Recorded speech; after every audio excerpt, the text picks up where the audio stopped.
Jean Fefer. And I'm a member of Urban Harvest and also a Harris County Master Gardener. I have a helper here today. hello everyone, Jake Cooklick with Urban Harvest here. And we're going to talk to you today about the way to water your garden, irrigate your garden in a way that is even better than drip irrigation, which currently is the best way most gardens do it. There is it's an old technology. It's a very low technology. It doesn't require a lot of things that you need to buy. You can do it for just a few dollars. At any rate, we're first of all going to talk to you about the materials that you'll need in order to do this, Great. and explain them as we go.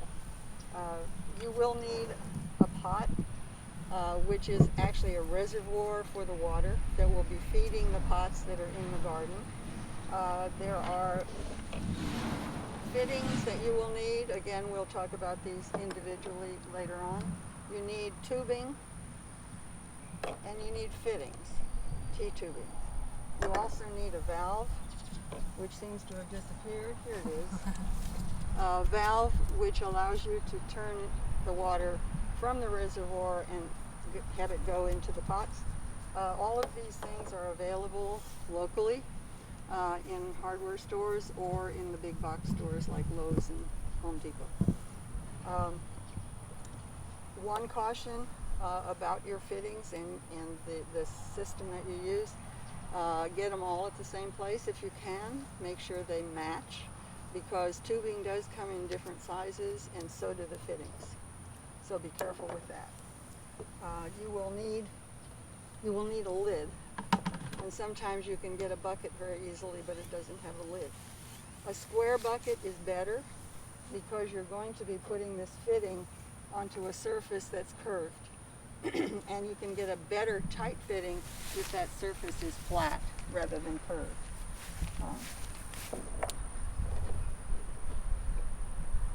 This fitting is for connecting the tubing that will be in the garden to the bucket. The valve is to turn it off, as I said, and this is the connection to the bucket. This is a handy tool if you come across one of these and you're going to be cutting very much tubing. This is very handy to have. And I'm going to let Jake show you how that fitting is put into this. All right. So I see we have a 5-gallon bucket here that you have spray painted brown. Yes, and I did that Here because white buckets will let too much light in, and that will cause the water in your bucket to form algae.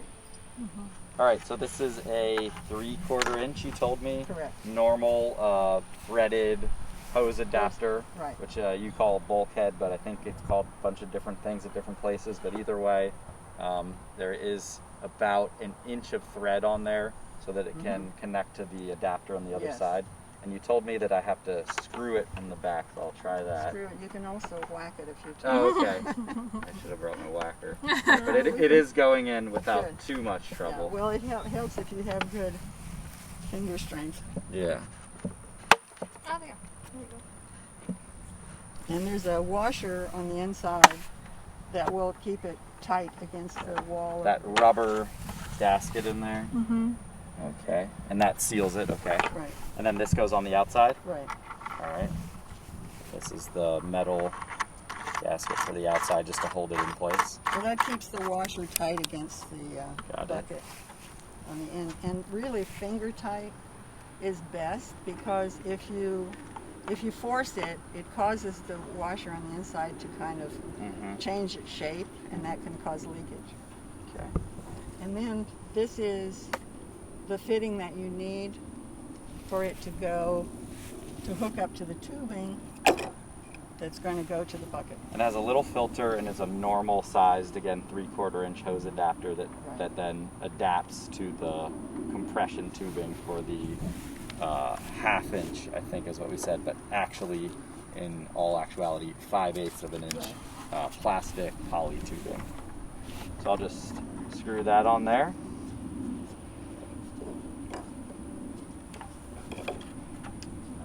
down here. And then at this point, you said that we would do a small splice piece of tubing Yeah. in between the valve and the adapter. All right.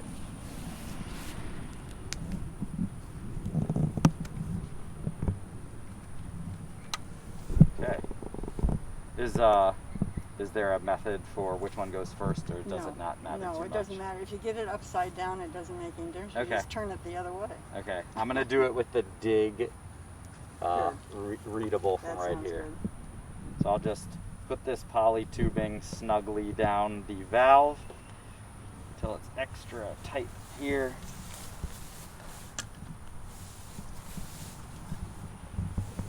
And then I'm gonna insert the tubing into this compression adapter, this compression tubing. And at this point, it's very good to notice that Jake's having a bit of a trouble getting that into. This is called compression tubing. And if you look on the inside, there's like a flange, so that once you get it in there, if you try to pull it out, it's near impossible. Yep. I have had to throw away a piece of my irrigation system simply because I couldn't get it out. And I just inserted it, and it did take quite a bit of strength, but I inserted it about an inch, maybe 3/4 of an inch into that compression Yeah, tubing. that's good. Okay. And then we're going to wait to put the next piece of tubing on there, because that's the piece of tubing that goes to the pot. Let's see, is there anything else we need to tell them about this? Well, we Probably do not. have this drill in which we Yes. drilled into the 5-gallon bucket with, and it is a 3/4 inch bit here. And I know you were saying before, I don't know if you just mentioned it now, but a flat bucket, a square Yeah. bucket, would sometimes or oftentimes have a better seal here, Right. but I think this fitting is good, and I did feel a tight seal there. But with a Right. flat surface here, this fitting might fit a little more snugly. Right, But either way, we're using that 3/4 inch drill bit right. to And drill a hole there. you can actually just buy that drill by itself. They're not terribly expensive. Mhm. Okay, then we come to the pots, which come next. And you can buy these at a lot of different places. When you buy them, there are some pots that are made in Italy, which are fired at a higher temperature, which dehydrates the clay and gets rid of the porosity. So water does not leak out of those pots. And the water has to evaporate out through the pot, or your system is, you've got a bunch of pots in your garden which aren't doing anything. When you buy them, make sure that you have just a plain old, I mean, the cheaper the better is probably the answer to that question. And then make sure you have saucers for them, because you're going to glue the saucer onto the pot. These have been glued on. Jake, would you hold that one up, please? These have been glued on this way so that you can see that. Another one's like this. And you can do that. That's not a problem. You can see that we got a pretty good fit there. But it might be better to do it this way, to have it nestling down inside. And then you feed the glue down into that crevice. Now a lot of the glues, thanks, Jake. A lot of the glues, you can use a silicone glue called DAP, or you can use this kitchen and bath, or you can use this, which is an all-purpose adhesive caulk. Any of these will work fine, as long as you get it on there. And you read the label and see how long it takes for that to cure. It could be up to 72 hours. It could be 24 hours, but you need to find out. So then you seal it, you let it sit for the required length of time, then you fill it with water. And then actually you have this stopper for it, which We have the stopper to keep things from getting in there. And some people use these in their garden without the tubing. They just sink a bunch of pots in their garden and they keep them filled with water. Perfectly fine. I've got them in my backyard without the tubing. This is an automatic way to fill them all at one time. That's the advantage of that. And this, if you're not using the tubing, this is essential to keep it You also don't want mosquitoes to be in there raising a new family for your backyard. At any rate, I think that's it.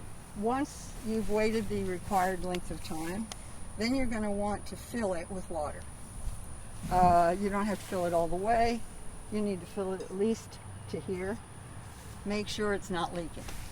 If it's leaking, you wipe it off and dry it good and patch up the holes, and then wait again until that's done. So there's a little bit of timing required here in order to get it done at the right time. Let's see, what else about the pots? That's pretty much. So when I buy my pots, I want to make sure that they are porous and are evaporating water, but not leaking water. Right. And I check them after I've sealed the saucer onto the bottom of the pot. Absolutely. All right. One thing you might look, you'll notice that's a lot lighter. That's one of the pots that does not allow water to evaporate out of it. And they're made in Italy. These are made in Germany, so we're okay there. And they're also called water. There's something on there that says like they don't leak water. They're waterproof or something like that, which is kind of annoying. But they're great if you're just planting pots in them, planting plants in them, because that's the thing that makes you have to go water them 3 times a day in the summertime. Right. So these ones won't dry out as fast if you just put a normal plant in them. Exactly. But these cheaper ones, which are actually good for the Oya method, do evaporate water very fast. So they probably wouldn't be good for planting above ground. You've got it. Okay. It's got it. Okay, so now that we know we have our pots and we know they don't leak, we are going to bury it. All right. Should I hop up in here now? I think that's about the only way you're going to be able All to right. do it. I would say, no, you can't walk around in my garden. But we'll try to decompact the soil a little bit. And what we did is we pulled some mulch out of here just to give us a clean area to dig in. And I'm going to sweep some mulch out of the way again. And so right here, Jean, do I want to pick the spot where I'm going to dig my pot in before I've even measured or cut my tubing? I can pick this spot? yes. All right. So I'll pick it here, which is about 3 feet, maybe 2.5 feet away from the root ball of the fruit tree. Yeah, you might want to make it a little bit left, or Okay. to the side Yep. of that, because of the tree. In this case, the tree trunk is going to get in the way of the tubing. I think we should say at this point that this bed is not ideal for an Oya installation. We're doing it because it's available to us here, and the process is the same for any garden. All right, now I'm going to test this. The hole should be as deep. You're gonna want the soil to reach the top of the pot. Okay. Let's see And what this looks like. what happened to our cork? Did we? I think there's a cork right in this one. Well, I think that's the one that fit. Another normal cork. And yep, that fits pretty good. Okay, just to keep the dirt out of there while we're working.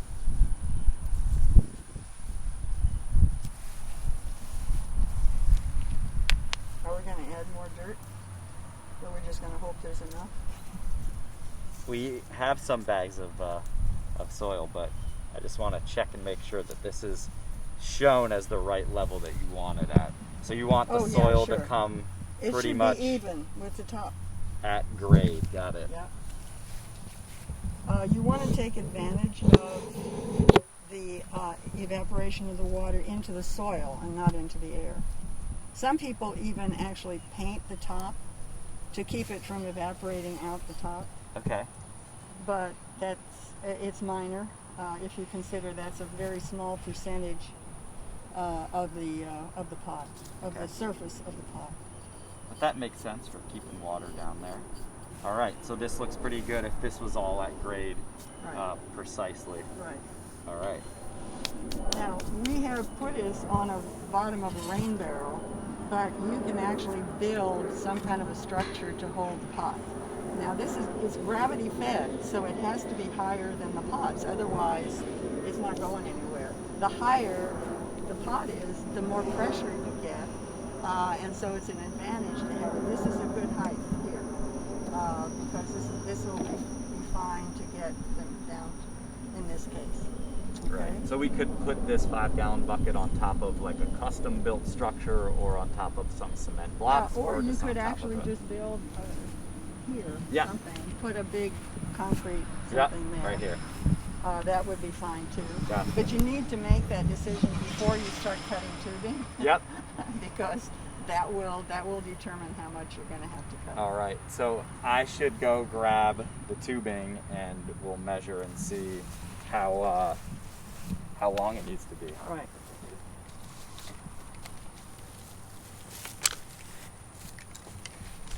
Let's cut that piece off again. Yeah. Somebody got it on there. This is a good illustration.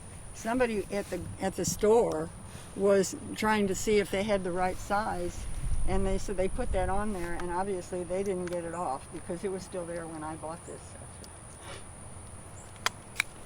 Now, are we gonna cut this tubing, or are we gonna just demonstrate how to measure? I think we should cut it. Okay. I think we can do one. All right, let's do it. So I'll give this end to you. And do you want to fit that on the valve? Wiggle and push. Wiggle That's and the way push. to do it. And you can do this before you cut it. Oh yeah. Attach it. Okay, great. I think that'll be good for this. Okay. Got a And little then kink there's here. your pot, and here's. And so how much of the tubing do I want to go down into the pot? Oh well, none of that because it has to go through this first. Right, okay. So we're just gonna cut it to be where it connects to this Right. T-fitting. And Okay. that's going to be probably up above. Okay. It'll be sticking slightly out of the pot? Right, right. Okay. So where I'm Neat. holding it here, we'll reach that T-fitting. Yeah, Okay. that should be good. Give a little bit more, maybe a ½ an inch. All right. Can I have your cutters? Great.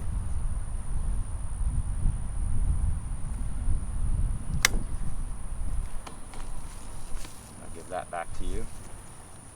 Now, Jean, and let's cut another small piece. for the inside of the And, pot? yeah, it's easier if you put that one on first. Okay. You can just cut. And now this was what I was asking before, is how long do we want the piece that goes down into the pot to be? I think something about this. Here, you can use this piece. Okay, that I cut I'll use before. this. Yeah. So, right. That looks to be about, 6, 7 inches. I think a little longer than that, maybe No. 8. Let's Yeah, let's measure. be more accurate here. Yep. Looks like 8 inches. Okay. All right, I'll use that. And is it okay to unstop the pot Oh, now and oh, insert it? Yeah, well, you want to insert it in. Oh, okay, First. right. So I'm gonna put my T-fitting, and I will wiggle and push. And it is tough, but there it goes. Once you've got it going, it's a little Yeah, once easier. you get it going, it works. Okay. Okay, and then that is not coming out of there, No. more than likely. Believe me, it is not. Like this one is not Yeah. ever coming out of it. So I will uncork the top of the pot. Well, I think you'll want to install it on this Okay, first. let's just check and see that. Okay, it goes all the way in. And I'll talk about that. And now, And you can do some creative stuff up here by moving this back and forth. gotcha. And it does help to have you holding it. And I haven't quite got it inserted, but there it goes. It takes a little bit of wiggling, and then it goes, and you can wiggle and push.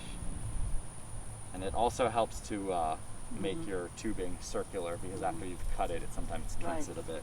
Yeah. Okay, so with you holding that, a little bit of a kink here, but I don't think it's gonna matter. Yep, there it goes right in, and it seems to be the right distance. No, it can stick up above. It doesn't have to. Yep. It doesn't have to go Oh, all it the can way just be down. like this, yeah. Yeah. All right. And this, I think, happened when it was in the store. That's Uh-huh. unfortunate, but But I think even if we just put a sod staple in right here, it would hold it in place. probably.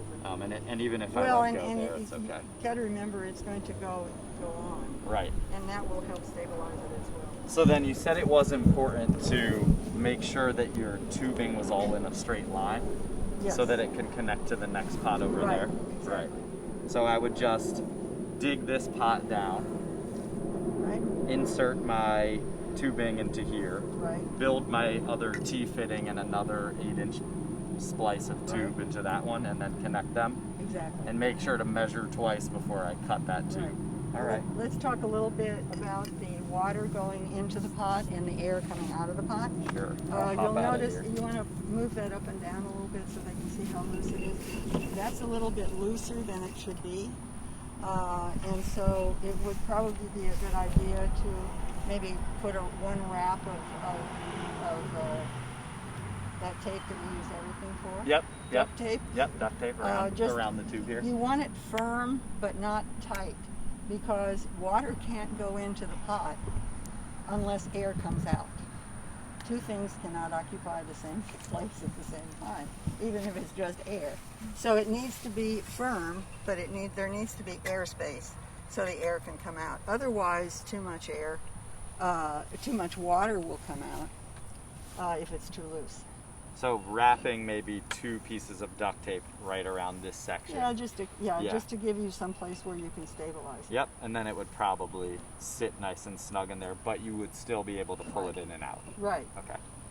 Sometimes you have to pull it out just to make sure the water's flowing. Mhm. If it's not flowing, you got to figure out why. Right. Also, it's a good idea if when you build your structure for this that you have some way that this is. Now, if this is full of water, it's not going to be doing this. Yeah. Yeah. But as it empties, it's going to be easier for it to be pulled aside or Right. stuff like that. So make sure this is a firm structure up Got it. here. Okay. So how do you know when it's full? Right? Right. Because you're going to have, if we were doing this bed, there'd probably be 6 pots, which is too much, really. For this, as we said, this bed is not particularly good for Oya installation. Maximum, if we put 4 in here, each one of those holds a gallon. This is a 5-gallon bucket. So your reservoir should hold more water than the total capacity of the pots that you've got in your bed. Okay, so when the water is flowing out there, you just watch. And if you see water coming out at the top, you know that one's full because it couldn't be coming out if it wasn't. And so you go down at the end and you watch the last one, and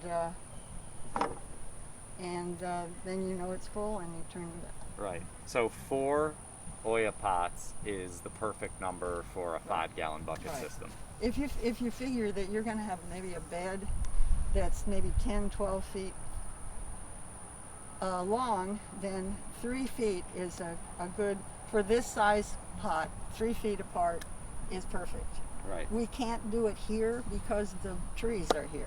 Right. Again, another reason for this not being a good, but we can bury these pots in this bed. Mhm. They can be filled individually Mhm. with a funnel, so. But it makes it a little more difficult because the trees are already in here in a Yes, line. exactly. Because then we want our tubing to be able to just very straight be Right. able to connect to each other, which means these trees are just a little bit in the way. Right. Okay. Yeah.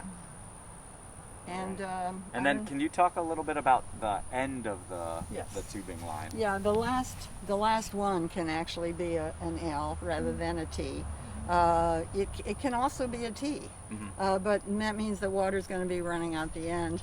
And so if it were a T, then you would want to install it like this in that last, so that it isn't just going to be running out. If you see water coming out here, you know you need to turn the valve. Okay? Gotcha. So you can use a T if that's what you've purchased. Okay. But you got a 90 degree for our final 4th pot if we were to put it in over Right, there. right. Okay. So I don't know, Jake. Do you have any other questions? I Well, think we've done a pretty good. yeah, it seems like this would be a great way to keep our garden hydrated in the hot months, because I find with the drip irrigation that a lot of times if you turn it on for 15 minutes, it might just water the top 1 inch of soil. And if you put it on for longer than that, sometimes it overwaters, and you can't really even tell. But Correct. with the pots, you know exactly how many gallons Right. you're putting in. You can't really overwater with this because The water will evaporate out of the pots when the soil dries. As the roots of the plant uses up the water, then more is going to come out of the pot. All right. We found during the summer, if we filled the pots, and we have beds that are 12 feet long, 4 pots in the bed, if we filled them every 3 days, things did very well. All right. Now, in the wintertime, right now, it might go 4 or 5 days. Mm-hmm. It just depends. And if you get rain, that helps. Yep, rain is So, nice. Now, we did find, or people were worried that this might not do well with seeds because the surface looks dry. But we found that if you water the bed really well by hand before you plant the seeds and cover them maybe with a little row cover or something, they did fine. Right. We had some really nice lettuce. And I can imagine any mulch just trapping the moisture that these Right, pots if give you off if you as well mulch very the bed effectively. around the pots, that's again even better Right. because you've now cut down on your surface evaporation. And The one, surface does look dry, but if you dig down, say a 1/4 of an inch, you hit moisture. Gotcha. I had one question, Jean, sorry. No, good. You were talking about building your bed and installing the system before you even put soil in. Right. Yeah. So you can build your bed and then have a nice straight run of Oya pots. Perfect time to put them in Right. is before you have put the soil into your bed. Gotcha. And again, these are 9 inches tall. So, and if your bed is 9 inches, you can just set them on the ground and fill it with the soil around it. That works perfectly. All right. Well, it seems like this is something that we want to maybe try out at several of our gardens, especially when we're building them out. Right. And I'm looking forward to trying it around Houston. Okay. Thanks for your help.